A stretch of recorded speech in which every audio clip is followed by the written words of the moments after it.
So I'm Rade, I'm the director here in Fountain Inn, and I'm joined by Dr. Vladimir Yatsenko, the director of our Institute of Applied Research in Integral Studies. And Vladimir will be facilitating the webinar and specifically the Q&A that will come after Jared has presented. So today is our last webinar in this series from a metaphysical perspective. And so with us is Jared Quek, who will address Western transhumanism and Sri Aurobindo's integral thought.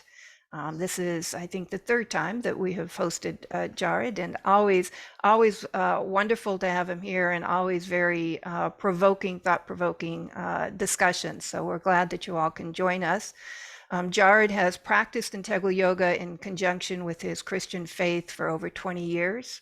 He lives in Singapore, which means it's just after 10 o'clock at night, and holds 2 postgraduate degrees from the University of Oxford, specializing in Indian philosophy, Christian theology, and business administration. He works in the education system and invests in technology companies. So welcome, Jared. It's very wonderful and an honor to have you with us here today. And before handing it over to him, I just want to remind everybody that there will be time for Q&A at the end. And so be sure to post any questions that you have in the Q&A box at the bottom of your screen, rather than using the chat box. It's just easier for us to be able to manage and see the questions. So with that, Jared, I'd like to hand it over to you. Hello, good evening, or good morning to everyone. I'm now sharing the slides. Rade, you're able to see? Yes, we see. Okay, let me try to make it this. Okay, so hello everyone. Thanks for coming. So today's talk is really on trans discussion, really. Many of the slides, I will be going quite fast so that we have a bit more time for discussion. Then the slides will be disseminated. Okay.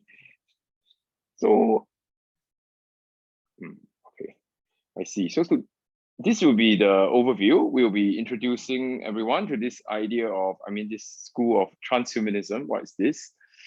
And we'll talk about its relevance, 3 main types of transhumanism, okay, relating Sri Aurobindo's thought to what we may call Russian cosmism and what we may call Anglo-American versions of transhumanism. Before concluding. Okay, so what is transhumanism? You can say that it's a category to discuss philosophies, schools of thought that advocate methods of transcending human limitations, especially that of mortality, that is conquering death, and to increase the possibility for the creation of the post-human. Okay, so these human enhancement attitudes, you can see it along a spectrum. Basically, for those who are what you may call we can call them extreme bioliberals, where basically there is no limit. The only rule is that there is no rule. You throw out the rule book. Yeah, there's no such thing as what essential human nature. We are not playing God, so to speak. It's not a consideration. Do whatever you need to do. Enhance human beings to its max. Okay, so that would be on one spectrum, the extreme bioliberal. So that will be represented by people like Nick Bostrom, which we are going to talk about. He's from Oxford, and in fact, a number, at least 2 of the key transhumanists and one of the key transhumanist institute, at least of the Anglo-American version, is centered in Oxford. And then we may have those who are more in the middle with more, essentially they have more respect for the status quo, maybe a bit more respect for what we may call essentialist conception of human nature, that there's something about human nature that's worth respecting, and that when you talk about transcending humanity, you need to have a certain caution. So into this basket, we'll for this person who is a colleague of Bostrom called Savalescu. And the Russian the Russians will probably fall more in the middle as well. And finally, we have the Bioconservatives, who we are not really going to discuss today. they are sort of the counterpoint for the other two, where we believe that we should not enhance human beings. There's this repugnance, this revulsion we should have to, say, implant chips in human beings, to turn us into cyborgs or upload our consciousness into the Neuralink, things like that. So those are the bioconservatives and say basically no to everything. Yeah. So there is a spectrum of and where would Sri Aurobindo himself fall is an interesting question which we shall return to later.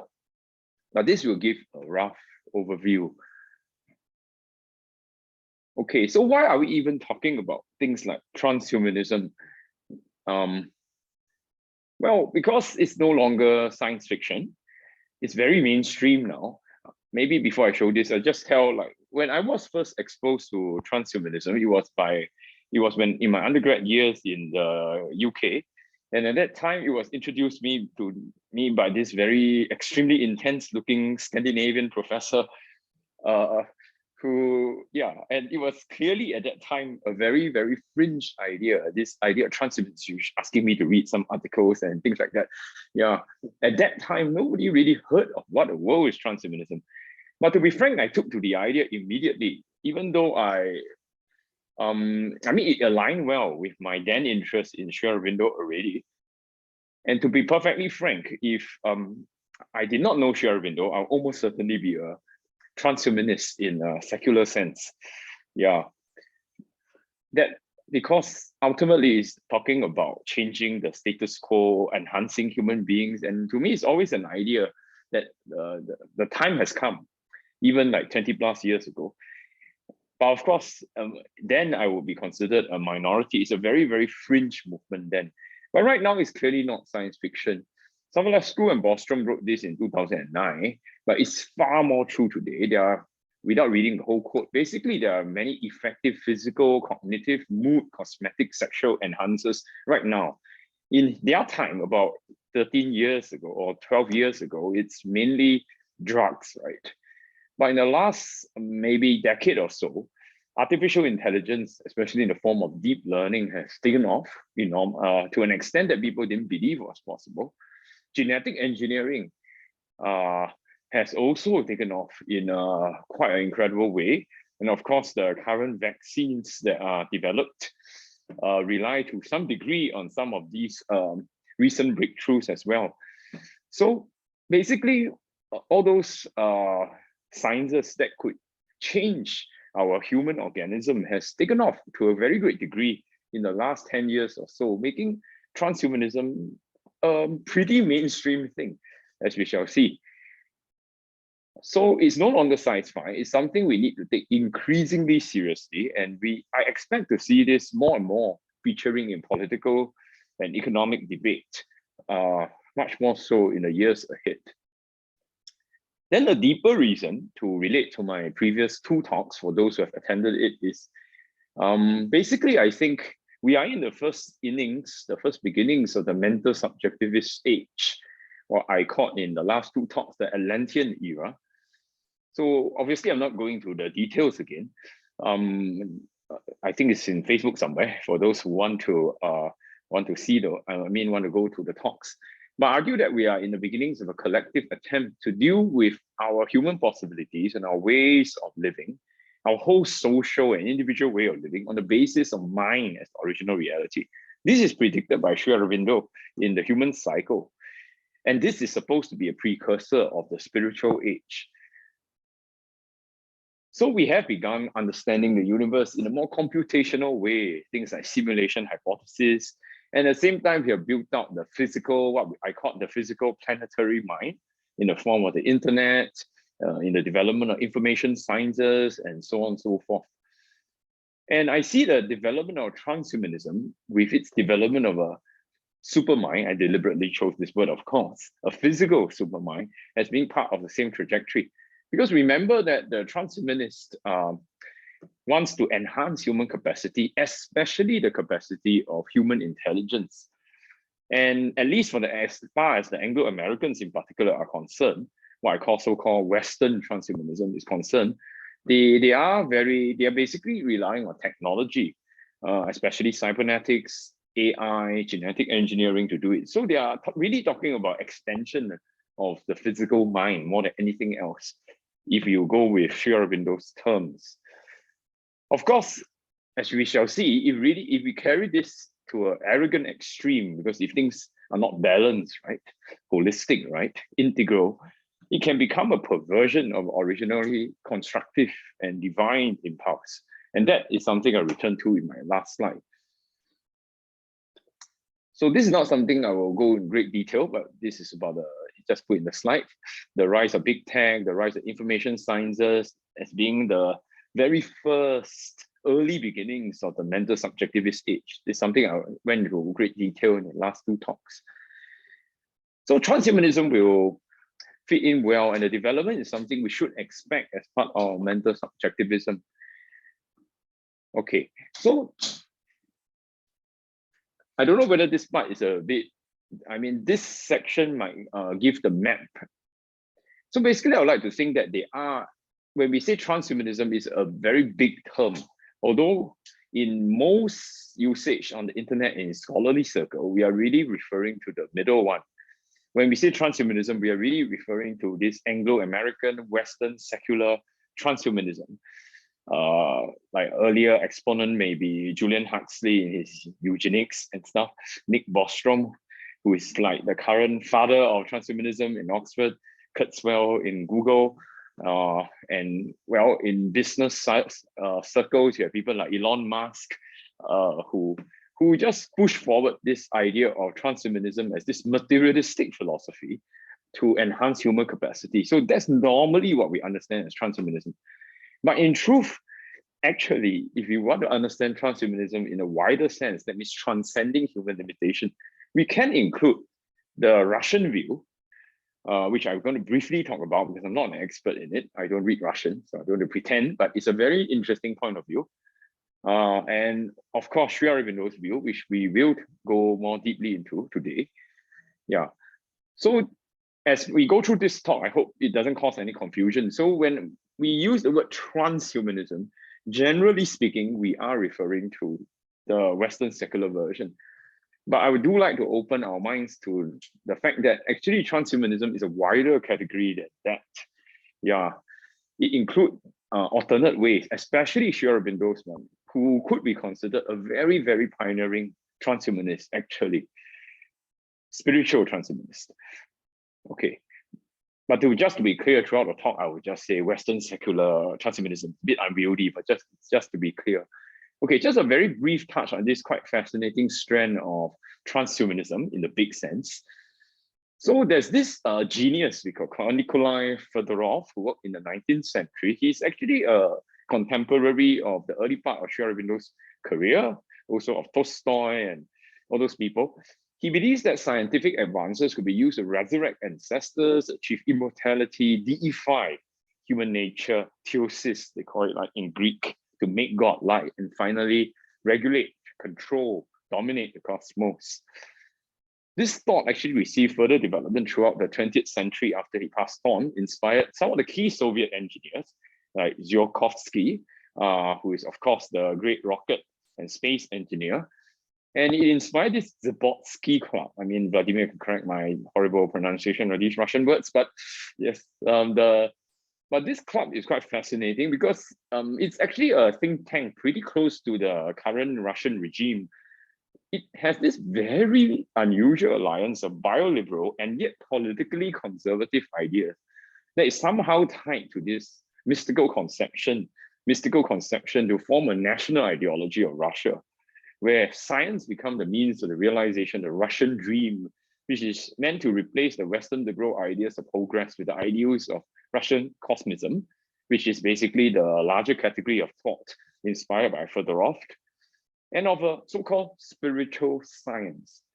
So this picture here, I think portrays part of it. On the right side, you can see the red colors, right, which is about the Soviet technological achievement, somehow married, interestingly, to the classic representation of the Russian Empire, the Mother of God of Novgorod, and the Russian Church and Russian spirituality, of course. So this is a very interesting fusion, which I do not pretend to be an expert on. I mention it here to show that when we say Western transhumanism, it's not a catch-all category. Technically, of course, Russia is part of the West, but it always represents a very distinct and many would say a spiritual, innately spiritual civilization. Another fascinating thing is that it may be that this strand of thought might be the one that is pretty open to the idea of a deeper, more wide science that we should see as mental subjectivism proceeds, something I talked about in my previous talk as well, what I call a so-called occult or inner science. So perhaps the Russians or some of the Russians might be open to these things and may lead to a different kind of more spiritual, inner, more deeper transhumanism in the future. It's just a thought I'd like to leave with you all. And maybe you all can find out, and the audience might want to find out a bit more about further off. Okay, so now we move on to the Western secular transhumanism, which is the dominant one, we would say. Dominant in the sense that it has the world's attention, it has enormous economic, political, and academic support, and growing by the minute, by the month, by the year.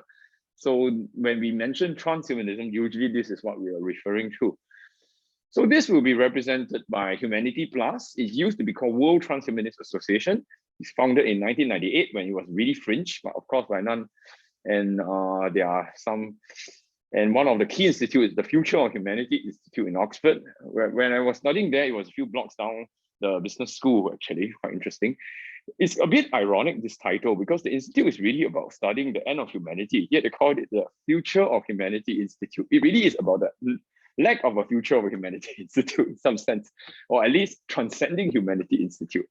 It also studies existential risk to humanity as part of its menu of interesting studies. Okay, so of course, Nick Bostrom is really at the heart of this, these all three institutions. And so who is he? He's basically this really, really brilliant guy. He founded all three of the major transhumanist associations. He's a philosopher at Oxford, but he has a background in computational neuroscience and math and many other things. So he's published 200 papers, so he's a very brilliant man and definitely a respected thinker with very serious credential. So when we talk about transhumanism, we're not talking about something crazy here. It's something entrenched in one of the great universities of the world, and it has adherents in many, many places.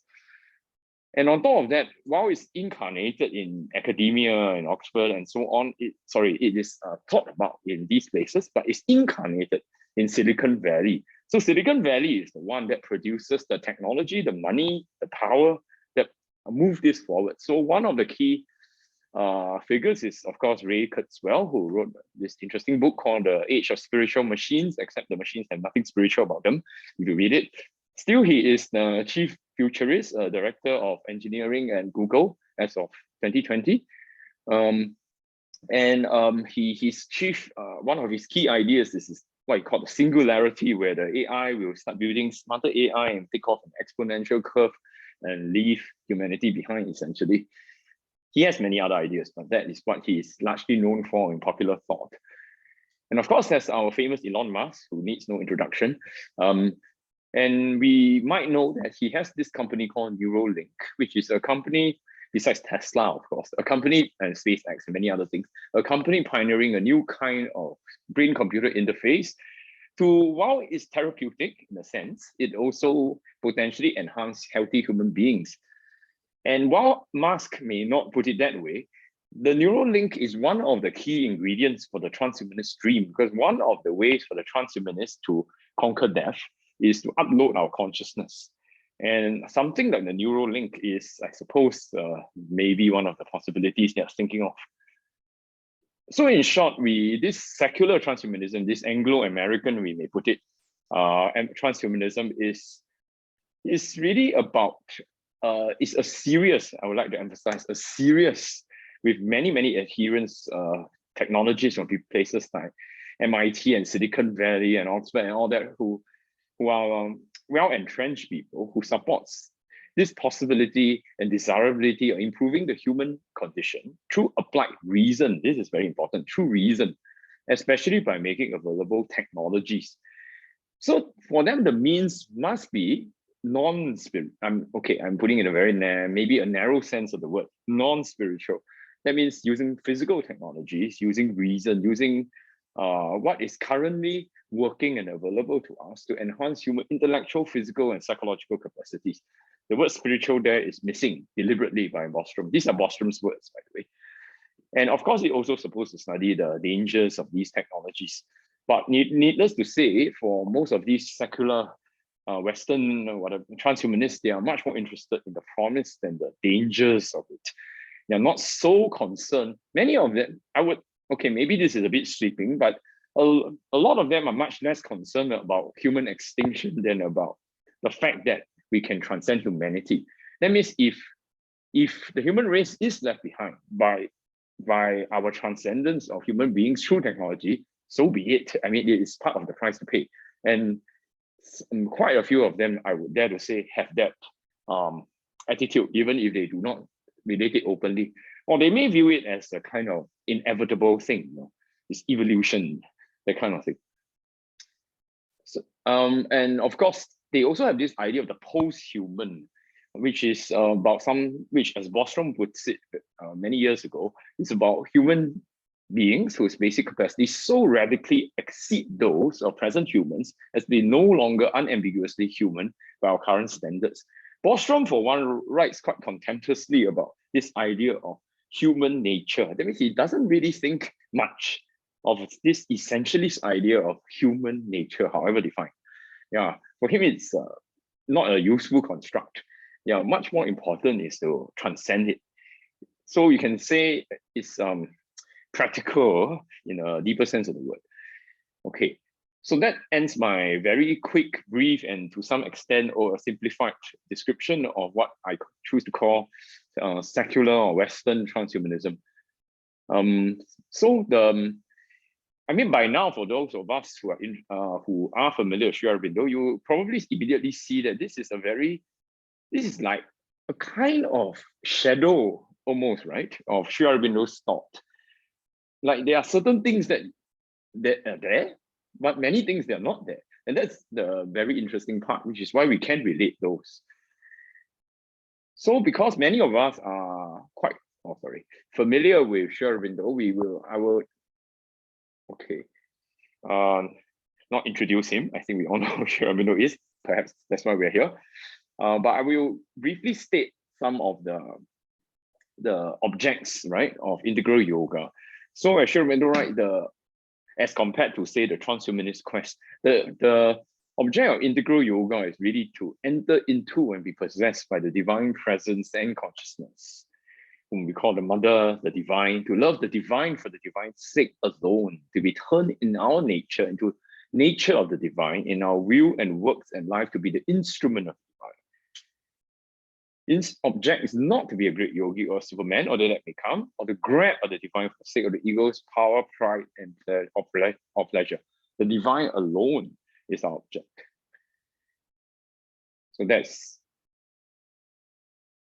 And the way of yoga followed here for its aim is quite different, has a different purpose from others. For its aim is not only to rise out of the ordinary ignorant world consciousness into the divine consciousness, but to bring the supramental power of that divine consciousness down into the ignorance of mind, life, and body, to transform them, to manifest the divine here, and to create a divine life in matter.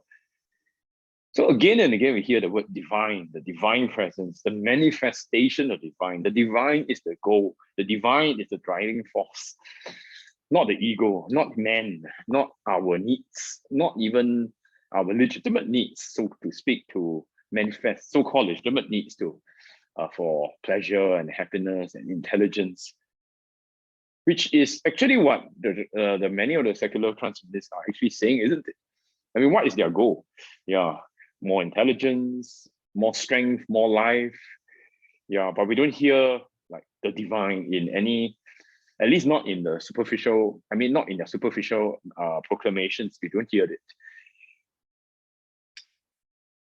And some of us attending Vladimir's sessions may be familiar with some of these verses, like beholding the higher light beyond the darkness, we came to the divine sun in the Godhead, to the highest light of all. So I'd like to believe that Rig Veda contains the part, or at least is a descendant of the what we call the integral tradition, right, of the really ancient days, the primordial rishis, where they first discovered the supermind. And Sri Aurobindo believed that this supramental consciousness, this divine sun in the Godhead, can transform the earth. And it's through that means that the earth can be transformed. Technology might be part of it, but fundamentally, it is about this divine force, this highest light of all, transforming nature and the whole world. So these I'm not going to read through, but basically Sri Aurobindo does talk about transcending human limitations, which is why it's quite correct in my view to say that Sri Aurobindo is in fact a transhumanist. He believes in transcending human capacities for sure, as those of us who have read him will know. However, the object of transcending human capacity is quite crucially, as he says, not for the human being themselves. It's to serve the divine will, it's to manifest the divine, it's to attain the divine consciousness. If it does not serve that purpose, it's pointless to do it. So that will be clearly a big difference already with the transhumanists that we just talked about. And of course, as many of the previous talks may have pointed out, Sri Aurobindo also talked about a new body. I also mentioned that in my previous discussions on mental subjectivism, how new powers that we acquired by the body, which our present humanity could not hope to realize, could not even dream of, could not even imagine. Yeah. Much that can now only be known, worked out, or created by the use of invented tools and machinery might be achieved by the new body in its own power or by the inhabitant spirit through its own direct spiritual force. So Sri Aurobindo certainly believed in the transcendence, transfiguration, should we say, of the body, again making him a transhumanist. But again, we can see a very obvious difference is that the force and the power and the capacities of the body is spiritual, not so much invented tools and machinery. Of course, here I talk in maybe a simplistic sense because they are tools and machinery that are in fact spiritual or occult. But I think we know what it means in this context. We are talking about physical technology. So it goes beyond these things. And of course, the conquest of death eventually when the body becomes plastic enough. So again, we see this very interesting link between how so-called Western transhumanism seems to echo certain ideas in Sri Aurobindo, and yet, if I may say, it's like incomplete. It's like incomplete echo, in my view. It's like something is caught, but not the whole of it. That's how I look at it. And because it's not complete, it brings in my view, certain dangers, even if it brings more possibilities to the table for the world transformation. Okay, so, and interestingly, Sri Aurobindo does not deny that science might actually find a way to overcome this death physically. That's quite interesting because that's exactly what the transhumanists are trying to do. But he says that will be rather futile because it's only a prolongation of the present consciousness in the present body. Unless there is a change of consciousness and change of functioning, it'll be a very small gain.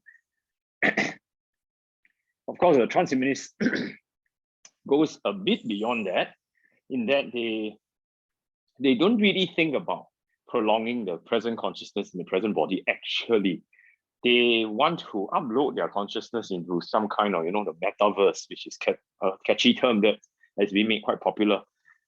Upload their mind into some kind of super internet or some kind, where the consciousness can roam freely in that cyber utopia. I mean, that actually, I'm not joking, is part of the consummation that many transhumanists are looking for eventually as a form of immortality. So it's not so much a rigid continuation that the transhumanists are looking for, but something that is to them infinite. An infinite cyber exploration as opposed in the countless metaverses. Yeah, again, an interesting echo of Sri Aurobindo's idea, but incomplete, maybe. Okay, Okay, so we are actually reaching the last part because we don't, as I say, there are many slides which I choose to go a bit quicker. Here I actually present certain questions and quick answers, but it's more to leave people some possibilities of thinking than to give answers, because some of these questions obviously will take a really long time to properly address. So we can say that the dimensions of comparisons, which are quite interesting between Sri Aurobindo's thought and so-called Western transhumanism, is maybe I divide them into 4 categories. Nature of human flourishing, human uniqueness, meaning of immortality, and maybe the place of human action is relation to what I may call grace. Okay, so sorry, I'm flashing back and forth. Okay, so basically the nature of human flourishing will include questions like, what is the meaning of this eudaimonia, right, as the Greeks call it, human flourishing? What does it mean to live better and do better, to pursue happiness and be happy? And what is the place of suffering, so to speak, in authentic human experience? This is something very worth considering in the context of Sri Aurobindo and Western transhumanism. I wrote some tentative points later on, but I mean, these to me is very important. Yeah, what's the goal in short? Yeah, what is the goal? What's the point of it? And is there such a thing as human uniqueness? Because that is a very key concept. Nick Bostrom certainly don't believe so. He believes that human nature or uniqueness is a construct, an artificial construct by society, anthropology, whatever it might be. It's not real. And we are being held back by this construct. If you ask someone like Elon Musk, I'm willing to bet he will say the same thing. Basically, I mean, I do not know him personally. I'm just thinking from his overall trend of thought and action. Yeah. And so is there such a thing at all? What is a human essence? What makes us distinctly valuable as human beings? What makes us human beings in the first place? Yeah. And what, if anything, in fact, are the basis and meaning of human uniqueness and dignity? Because transhumanism really is about transcending humanity, right? Does it mean there's nothing unique to us? There's no such thing as human dignity? If that's so, of course, go ahead, blow it up and transcend. Yeah. And oftentimes when we are faced with facts in the world, right, with what some of the bad things that human beings do, we are inclined to have a very negative view of this, negative answers to that question. But that, of course, according to Aurobindo, is a very incomplete view of the whole thing. And of course, what is the meaning of mortality? What's the point of death? Death is a major player in Savitri, right? For us who are familiar with that magnificent poem. What's the meaning of Yama, of death? What's he doing? I mean, what's he for? In the great debate of love and death, what's his role? Is death necessary? Is there such a thing as a good death? Should we die? Yeah, I mean, so again, there's very different answers when you look at transhumanism and Sri Aurobindo, I mean, Western transhumanism and Sri Aurobindo. And finally, what's the place of human action, karma, as we call it in Sanskrit, right? And its relation to grace, however defined, in transcending human limits. In fact, what human actions can effectively transcend human limitations? What's the difference? Okay, this question may sound unimportant, but therapy means that we are sort of bringing the human nature back to a certain holistic nature that actually exists at first, which comes back to human uniqueness, right? If there's something that makes us holistically and healthily human, then obviously we should aim to bring ourselves back to that state. Some Eastern philosophies, like some schools of thought in Japan, for instance, or China, will probably take that view. Some of us may be familiar with, say, Chinese medicine or something, which is talking about balance, right? So there's that concept. So you bring the body back to balance, you get to health. So obviously, Western transhumanism don't believe that. The idea is it's not about balance, right? It's about breaking those limits in the first place, because those limits are just artificial ones. Yeah, it's one machine versus another machine, viewing our current body and human self as one construct, which has no real innate validity and therefore can be blown up and transcended. Yeah. Again, this is something which we can discuss in the context of Aurobindo and Western transhumanism. And of course, is it even necessary to transcend our human limitations, mortality through enhancement? And if it's necessary, why? Why is it even necessary? All these are the deeper questions. And how do we choose between enhancements and which one should we prioritize? This has a much bigger link to society. In fact, one of the great criticism of Western transhumanism is that it will exacerbate, it will make social inequality, social economic inequality much, much worse if we are not careful. If, for instance, you use things like genetic engineering and cybernetics and AI to enhance human beings, the rich will almost certainly have much more access to all these enhancements than the people who are less well off, even if they're helped by state subsidies and things like that. And so these current economic inequalities can become biological inequalities. Literally, the rich and poor can develop into different species. So that is one of the more common criticism of transhumanism. And of course, there's the problem of evil. Okay, finally, the fifth one, which is how a post-human world will look like, okay, on the individual and social levels. Okay, so I'll attempt to give some quick pointers on all these 5 great categories of questions. But as I said, these are just initial thoughts. I think these questions are more valuable than my points in the sense that probably these are the questions we should, if we truly want to understand what this very important school of thought is getting at and how it relates to Aurobindo, these questions will help frame our understanding. And as I say, while it looks very abstract, but really we should not be deceived. Transhumanism is not an abstract thing at all. It is it's like Marxism. That's probably the best way to put it. It's a revolutionary creed. Maybe I should put it even more bluntly. If I have not known Aurobindo, I'll definitely be a transhumanist. That means I'm someone who believes that our human nature, our human society as it stands cannot continue as it is. And there are many who believe the same thing. We have reached a point of great crisis. And so what's the solution? Transhumanism is a revolutionary creed. It believes that we have hit a point of no return. We have to transcend our human nature on the individual and social level, or we face human extinction. So for them, there's that urgency. So I think the best analogy is really with the Marxists of 100 years ago, the communist revolutionary who tried to overturn society and build a new political social order. It's something like that. We may not see it that obviously yet, but I've seen the growth of transhumanism over the last 20 years from the time I first see as some weird fringe thing, which to something that is increasingly mainstream and now dominating a lot of the key thinkers and business people in Silicon Valley, and I would say beyond. He probably will have great appeal to a great materialistic civilization like China as well, probably. Although that we cannot say for sure. Yeah, so I guess the understanding of what this so-called Western transhumanism is because I think it's a creed that will increasingly impact on us as our mental subjectivist age proceed. Okay, so as I say, these are just some quick thoughts, not meant to settle these questions at all. So it's like a triangle, but I will completely ignore the bioconservative critiques. I'll just put it in. The slides are there, and I put some critiques to these critiques. But they're just for reading for those who have the slides and they are really interested. Personally, I don't find the bioconservatives so convincing at all. I think they are fighting a completely losing battle. They're on the wrong side of history, so it's sad that they will be buried.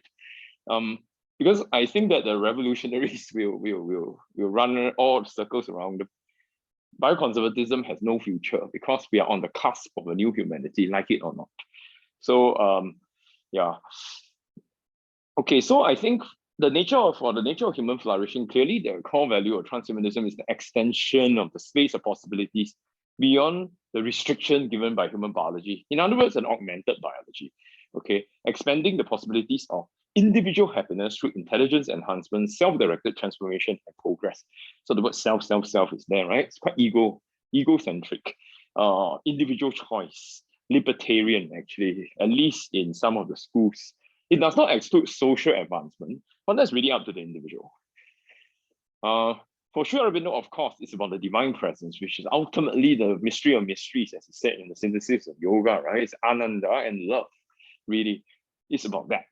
And it's attainable through the widening realizations, one's integral being, including, or more precisely, it is achieved through this union with the divine other, although it's not really an other. The progress is infinite as well. Okay, I'll skip this. Then as for human uniqueness, transhumanism sees the idea of humanness as, well, nonsense, basically, that their moral status should actually be based on self-aware personhood, characteristics which may also be found in non-human animals, machines, and post-humans. In other words, the talk of human nature is to be unnecessarily prejudiced. Yeah.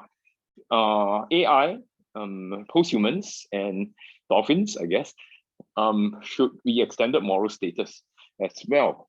And there's nothing particularly unique about human beings. For Sri Aurobindo, of course, I think the uniqueness comes in this soul spark, the psychic being, okay, which I'm sure we have talked about in talks in this society has talked about.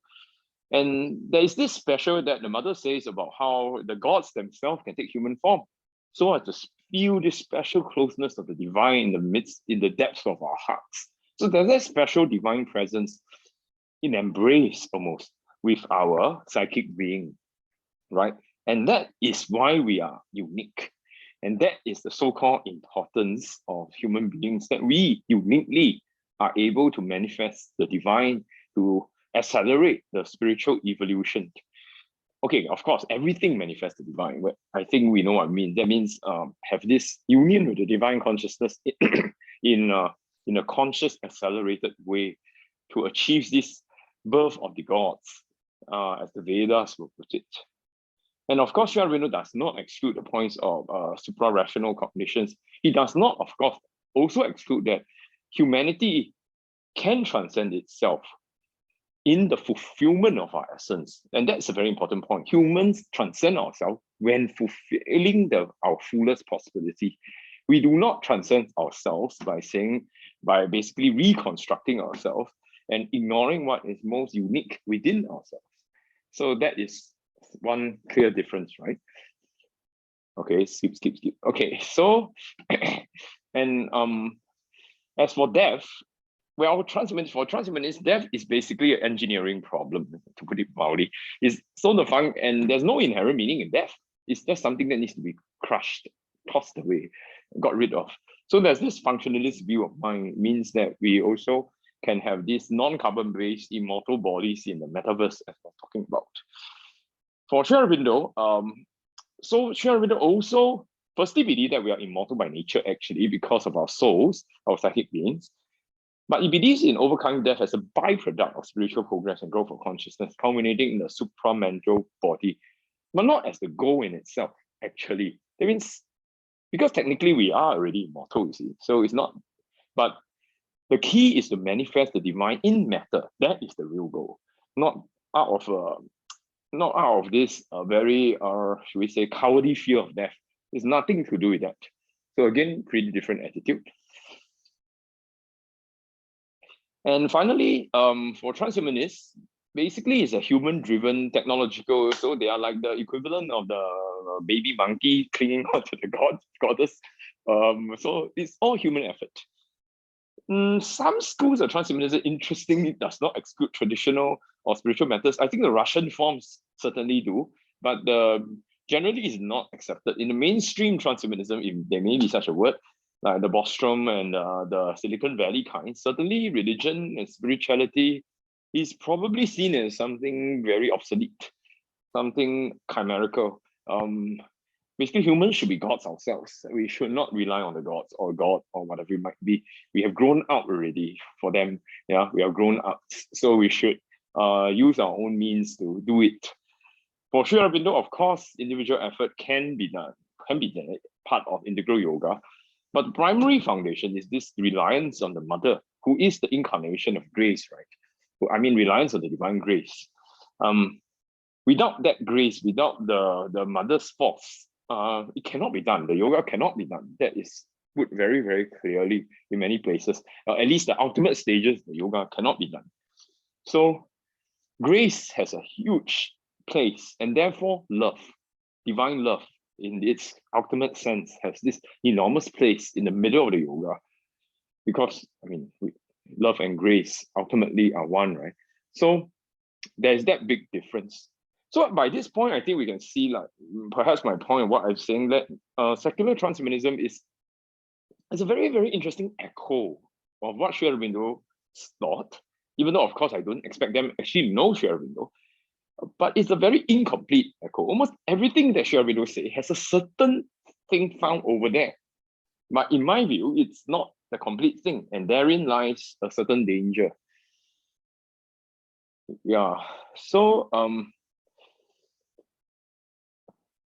and of course, there's this quick talk about the singularity, where the AI making faster AI, and then good luck to human beings, that kind of thing, especially Kurzweil talk about that. For sure, Aurobindo also has a kind of singularity, interestingly, which is about the birth of the first Superman, the supramental species, the first true Superman in the supramental body. Okay, and this will exert a enormous spiritual influence throughout the earth, inspiring humans and non-humans to reach up to their light. So that is, in a sense, we can call it a singularity event. But again, it's very different. For the transhumanists, it's about this birth of the first super AI who can build more, better AI, and good luck to the rest of us. But this, in Sri Aurobindo's case, is the birth of the supramental species that will uplift the entire earth. So, of course, it aligns well with the ancient vision, Sri Aurobindo's vision anyway, of, oh, immortal, thou art born immortals in the law of the truth, of immortality, of beauty. Born for the truth, he grows by the truth. A king, a godhead, the truth and the vast. Yeah, so it's a very beautiful spiritual vision from an echo from the most ancient spiritual paths that Sri Aurobindo, I believe, has brought to fruition. So, of course, you may say, maybe I'm a bit prejudiced towards the Western transhumanists, but in my view, I think they are an echo of something of a certain evolutionary impulse, maybe even catching something of the new consciousness, but something incomplete. And to me, there is that danger because it's incomplete. Even if we can see that it serves a very constructive purpose as part of the first stage of mental subjectivism. So what can we foresee? This is from my last talk, actually. I foresee that in post-2020, right, we are really reaching the climax at the decadence of the information age. We will see greater AI, interconnectivity, e-commerce, outward mental power, which means transhumanism is getting more and more powerful, more and more accepted, more and more political and social and economic force. We see more and more nations debating, oh, should we enhance human beings? Should we have designer babies? Should we start implanting chips in human beings? Should we have cybernetic implant, prosthetic limbs? Should we have super soldiers? All these questions that used to be science fiction will become more and more mainstream. For instance, just 10 years ago, we say that military warfare is going to be dominated by drones, swarm bots, and hunter-killer drones. Some people will say you're crazy. But, well, it has happened. The United States, Israel is using drones to assassinate people, and China is building a lot of its own drones, and very soon there will be swarm bots, and warfare will be a much more matter of machines fighting machines than poor human beings killing each other. So what we seem to think as science fiction, there's a great acceleration going on, like it or not. Yeah. So at the same time as transhumanism grow in strength, Western secular transhumanism grow in strength, we will also face greater social instability, political debates, inequality, and of course the usual problems that we are looking at. So, but at the same time, I believe that these are the symptoms, right? Like what I said about the breaching of the barrier, because what Sri Aurobindo calls mental subjectivism is actually talking about how on a collective scale, evolutionary era where the barrier is breached on a collective scale between our surface mentality and our inner being. I believe all these crises or the rise of secular transhumanism, all these problems, right, is to force more and more people to really look within, and that being one of the factors to awaken the inner being of more and more people on the collective level. Yeah, so that they will eventually be societies, communities, where the ideal of the development of one's inner being takes first place. And so transhumanism is really part of this process, and perhaps inevitable given the development of the planetary mind and the physical mind and all that. Yeah, so but this is the real outcome, which is that it will precipitate the mental subjectivist communities in pioneering countries, pioneering cities, and so on and so forth. This is something Aurobindo actually predicts in the Human Cycle, an enormously interesting book that I talk about. So when I was doing this talk, actually, as I said, I did an earlier version of this talk in Aurobindo Center in London 4 years ago. But when I rehashed and revised this talk, I realized that this is actually, in a way, like the part 3 of my mental subjectivist discussion. Yeah, because transhumanism is actually one of the symptoms of us, symptoms and goad, we can say, of us pushing us to reach within. When we start looking at all these physical means and enhancements, then we really have no choice but to ask ourselves, is this the only way to enhance human beings? To implant chips in ourselves, to make ourselves genetic Superman, to have designer babies? Is this really the only way to make us better? Is this the only solution? I think more and more people will actually ask that question, isn't it? And when we ask that question, then we become more open to the fact that maybe there's something else in us that can solve this problem in a better way. Maybe we don't always have to rely on machines and to turn ourselves into robots, literally, to solve this problem. And so what is the place? As I say, there are various possibilities. One is, of course, the darker possibilities, the Asura, the Titan, which is really the dark side to push us towards the light. Political messianic transhumanism smacks of the old Nazi movement. That will be the worst case scenario. Let's hope that does not happen and no nations are seduced by this once more. But what Hitler tried to do 100 years, okay, less than 180 years ago, you can say Hitler came too soon. And that's the very frightening thing, right? Hitler actually came too soon. Why? Because he didn't have the technology to create his vision. He didn't have the technology to create his Superman. But if a Hitler were to arise now, instead of the 1920s, but in the 2020s, 100 years later, in Munich or somewhere, that Hitler actually has the technology to achieve everything he wants. And that is the frightening thing. Okay, although I like to believe that with the new consciousness, this should not hopefully happen. Yeah. Of course, there's also the brighter possibilities of a collaboration between physical and occult spiritual sciences, between communities of transhumanists and communities, what I call in the last Atlantean kind of communities, which go deeper into occult and spiritual sciences. And actually, what really may make a difference is the development of strength of a countervailing spiritual transhumanism, especially that of Aurobindo's and maybe the Russian version. Yeah. Because if there isn't a countervailing spiritual transhumanism, then you leave the field open to the Asura, to all sorts of weird distortions. Imagine if people feel there's no other way to enhance human beings but through implanting chips and designer babies. There's no other way. If they really believe there's no other way, then off they go. Of course, they will choose that method. I mean, who wants to die? Who wants to suffer illnesses and be weak? And there's this primordial human need to improve ourselves, the human aspiration, as Aurobindo say in the Life Divine, the first chapter. So if we need to really bring forward the strength and power and the accomplishment of this spiritual transhumanism, and so the growth of truly mental subjectivist communities, say Aurobindo and many others, is actually very important to counteract the possible perversion. The mother's grace, in other words, is important. If not, yeah, all sorts of things are possible.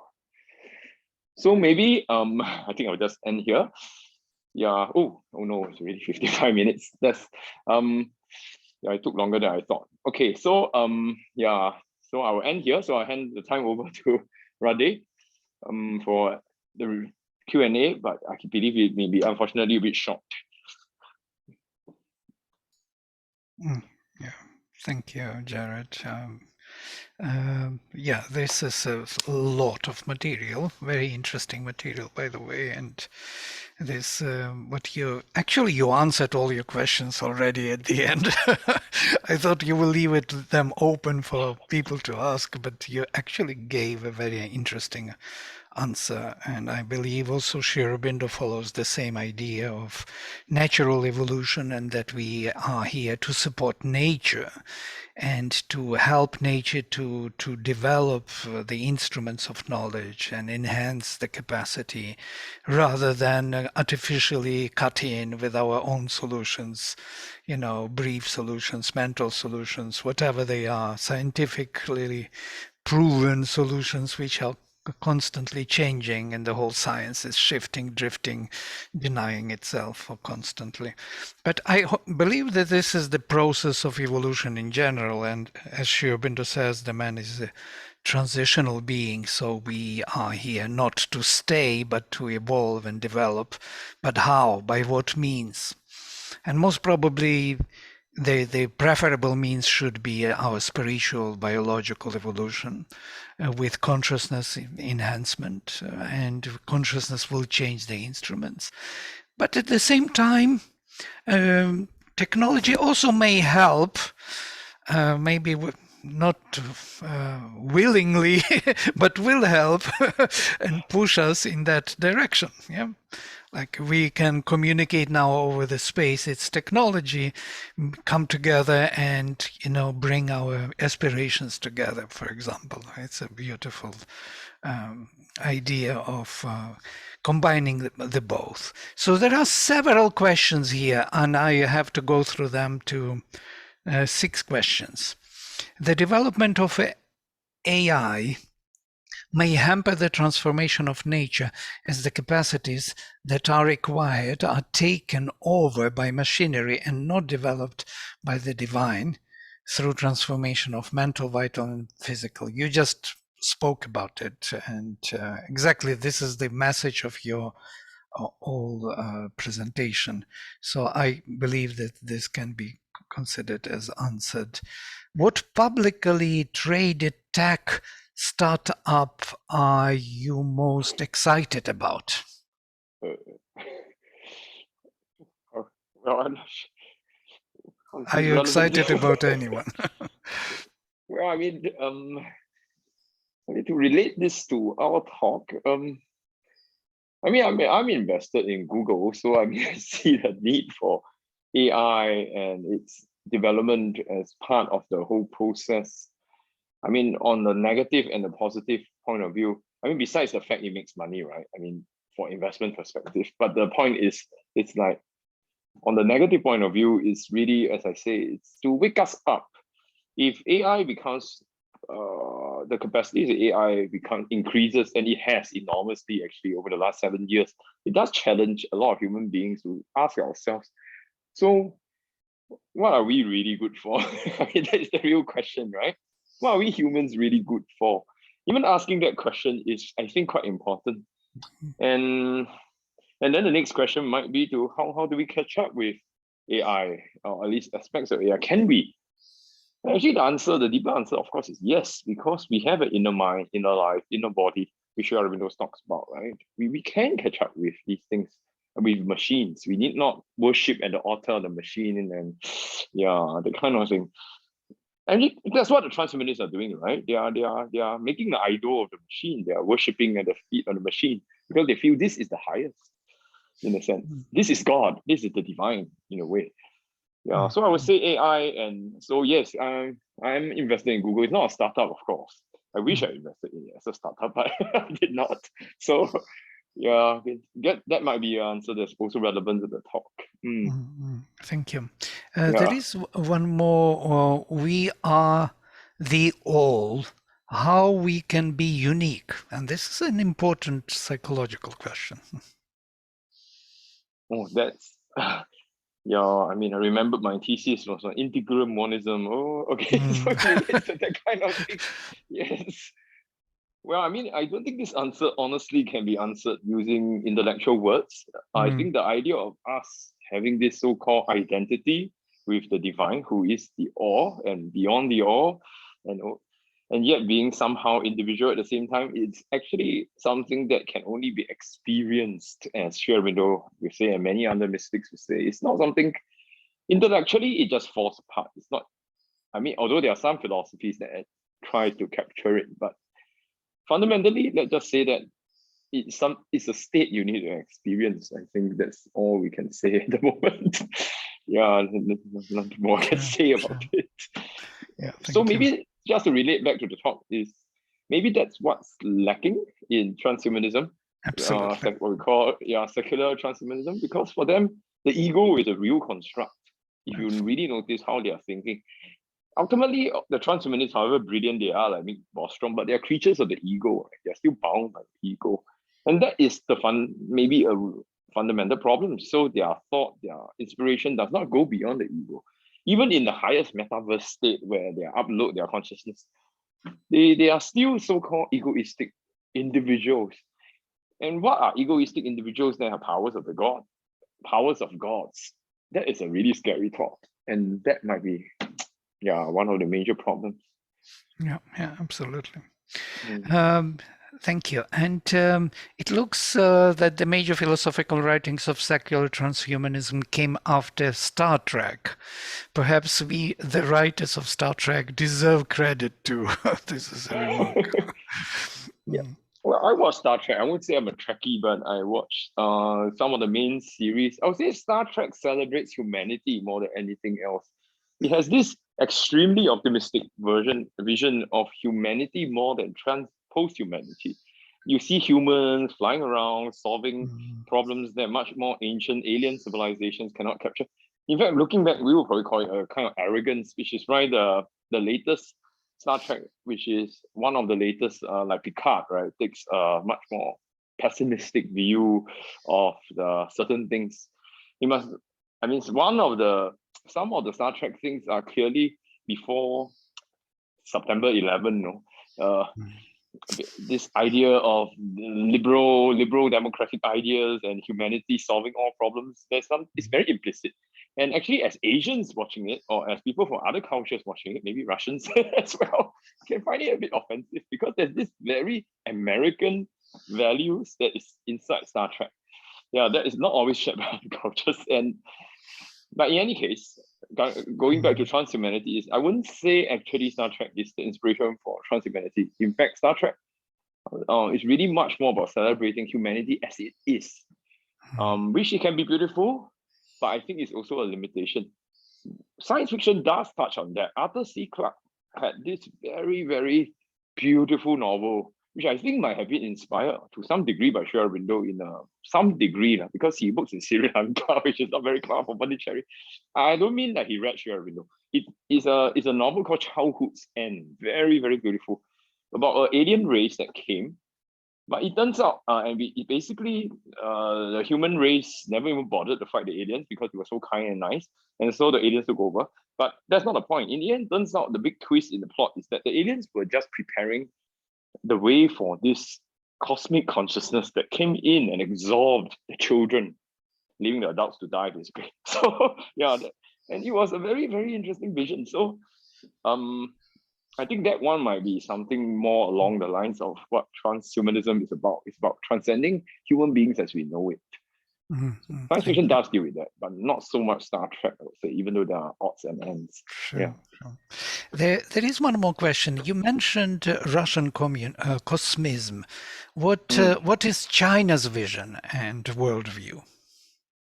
Honestly, in terms of transhumanism, I'm not really sure. I mean, of course, as a Chinese, I'm familiar with Chinese history, and we have watched TV dramas, read books from the Chinese literature and things like that, which is deep in Chinese culture. So, but the fact is, I'm really not sure what vision of transhumanity China had. I mean, there are visions of gods like every ancient culture and all. And for the longest time, the Chinese believe that you can become immortal through cultivating the qi, the life energy, through various means of doing the versions of pranayama. Basically, I call Qigong, which is the equivalent of pranayama in China. So there's some kind of immortality of the body that's found in China. but really not, and becoming a sort of a godlike being. If you call that transhumanism, then maybe that is it. But it's not done on a social level. And at the moment, it's not that clear in Chinese culture now. Right now, China is in a mostly dominated by a lot of materialistic ideas, even though to a surprising extent, half of a very great majority of the shows that the Chinese watch are actually on the ancient past. If you switch on the iQIYI, which is a Netflix, one of the Netflix of China, half the shows I would say are probably on emperors and gods. So it's very surprising, right? You think of China as this communist materialistic country, but weirdly, they are watching all sorts of weird shows about gods. Of course, the gods can be portrayed in a very human way, but they are the actual gods that the Chinese have always known. It's just that they cast them in very weird ways now. But a lot of the old myths are also recycled again and again. The equivalent of the Mahabharata and Ramayana in China, there are some equivalents actually. They will be recycled again and again to make all sorts of different shows. Yeah, and they're there. And even in the normal films, I see it that there are so much mysticism. You know, this kind of superhuman powers mixed with gods and and humans and emperors, and it's amazing. It's becoming more and more. I just any Chinese film you take, there will be something of the kind. Yeah, it's true. It's true. It's true. Someone more knowledgeable than me can probably talk about Qigong and how it relates to this. I mean, I don't want to pretend deep knowledge of Taoism. Yeah, but I know it's there. Every Chinese, most Chinese, you know, it's there because it has permeated the culture so much. And even the language is dominated by concepts which are vitalistic, basically based on the qi. Qi is the force, force. So the life force and whatever it might be. Yes. Yeah, wonderful. So there is one more question. What time frame the superhuman and communities will come in play? Most probably it's already taking place. Yeah, I think the communities are certainly starting to take birth, embryonic ones. Like even like La Grace Center will be one of those. Yeah, those centers is taking place. But of course, Aurobindo, when he talks about fully mental subjectivist community, he's talking about something more, something even more complete. But the seeds are very, very evidently there. It's not the full oak tree or the full forest, of course, but it is there. And of course, I've also speculated in my last two talks about why I call it the Atlantean Center is I think there's enough evidence in even Sri Aurobindo's mother's hints that there was a cycle of civilization that attained mental subjectivism to some degree, which we probably remember as the civilization of Atlantis. So a lot of those old stuff from Atlantis in some fashion will recycle back. So if you say when's the time frame, it's when Atlantis rise again, whether metaphorically or not. When Atlantean culture and Atlantean artifacts, Atlantean thinking are sort of reincarnated in some fashion, which we cannot fully know at the moment. So if you want a prediction, I would say if you see those things happening, then we are going well into it. Because nothing ever dies, you see. Everything is stored in the Earth's subconscious. So if that cycle, we have attained mental subjectivism, and now we are re-attaining it, then very evidently a lot of things there will come back. Yeah.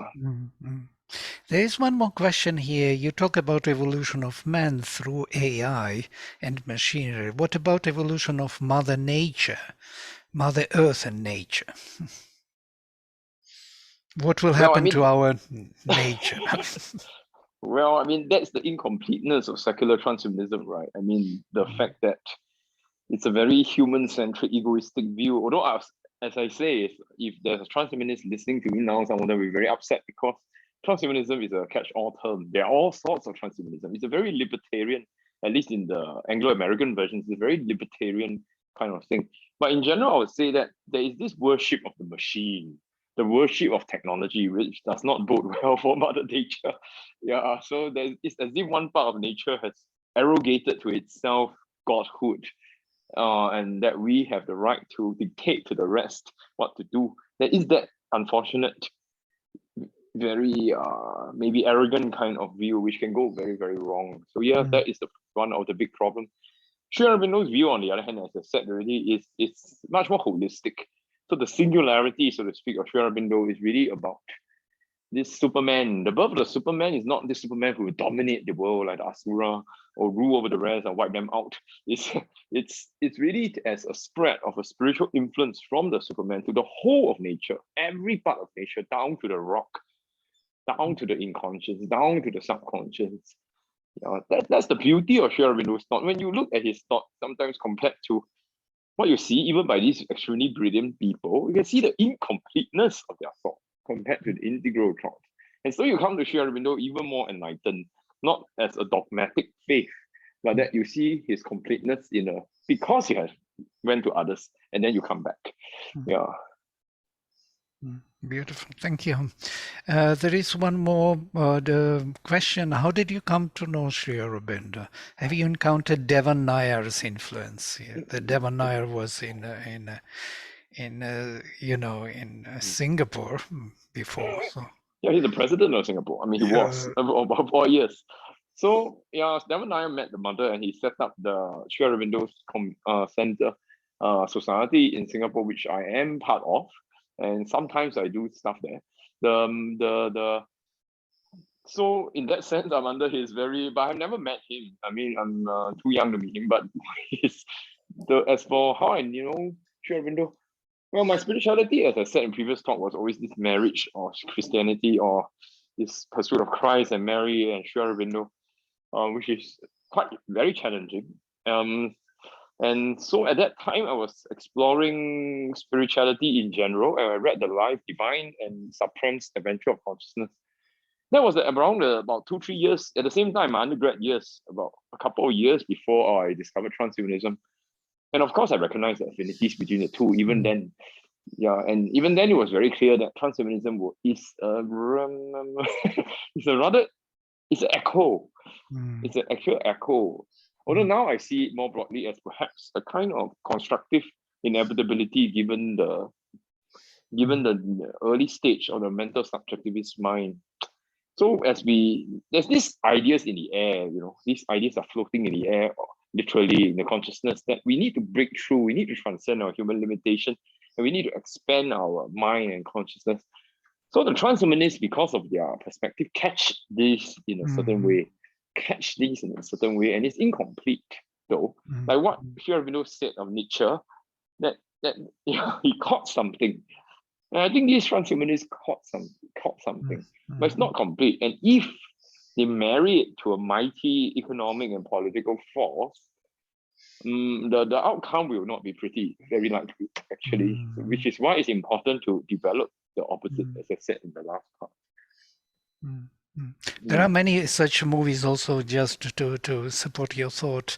Maybe you remember there was a futuristic or a science fiction movie about In Time, where people are selling time of life. They have to work they have the numbers running, how much time they have. So they sell time of life. Time of life is the currency. So I can give you an hour of life. You can, for this work, you can give me this.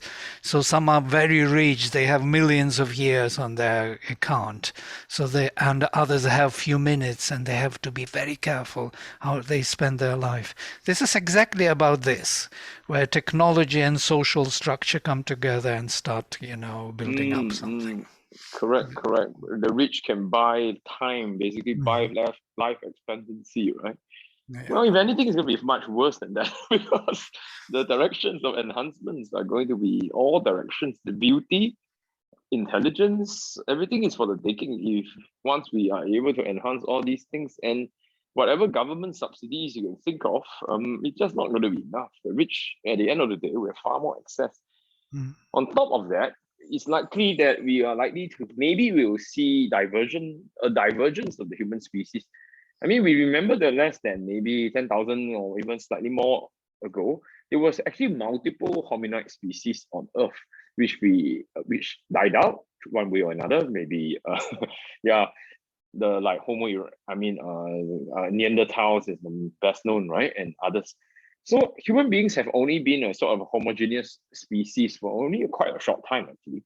So transhumanism technologies might lead to this divergence. There will become any tribes of human beings who are actually literally different biologically from each other. Yeah. So some people will be stuck to the particular formation of this species with enhancement. Others will develop biologically and as consciousness. So it could be that there would be a separation on species.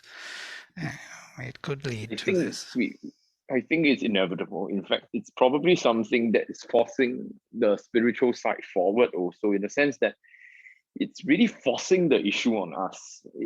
So transhumanism maybe has this utility, despite its danger, that it forces the issue on us. It forces us to ask, okay, so, well, yeah, number one, is this the only way to enhance human beings? Number two, we are diverging into all sorts of different species already, literally. Yeah, so how should we move things forward now? And what is a human being good for? What is human being? Like those questions I ask, and as you say, maybe I answered too much of them. But actually, whatever answer I sound, whether they sound like complete answers or not, really they are just a preliminary thinking. They are much more to say about those questions that hopefully the audience can take back if this really interests you. But my view is whether it interests us or not, it will be all around us soon enough. Right. Even if not in the years and in a matter of decades, it will be all around us, all those questions. The genetic engineering part is already upon us for sure. I mean, I myself never expected CRISPR with that technique, right, of genetic engineering to take off so quickly. AI also, people were saying, even great scientists were saying 10 years ago, yeah, AI will take forever. It's been AI winter for don't know how long we say. Then suddenly deep learning, AI has been accomplishing what we may think of as miracles. So things really are scarily fast. Yeah, we're speeding up. I think it's the great acceleration. So I guess for us, we have to take our own transformation seriously in this hour of God. That's what I always feel. Yeah. Thank you. Okay. Thank you. I think this my is wonderful. earbuds are running out. This is wonderful. I'm very, very, very happy to hear all these thoughts. They are very important for all of us as human beings. Yeah. Yeah, thank you so much, Gerard. That was absolutely wonderful, and your questions that you posed to us are very thought-provoking and something that we should all kind of take some time and contemplate on. I didn't know that much about transhumanism, so this has just been wonderful to know that it's actually also a whole range, and the comparison to Sri Aurobindo was wonderful. So we thank you so much. And, I kept wondering, I know that you do some writing. If you ever write something on this topic, we would love to be able to publish it on our website and also make it available to our community. So great. Okay. Thanks so much, Ade. Okay. Thanks, everyone. Thank you, Gerard. Bye. Thanks. Bye. Namaste.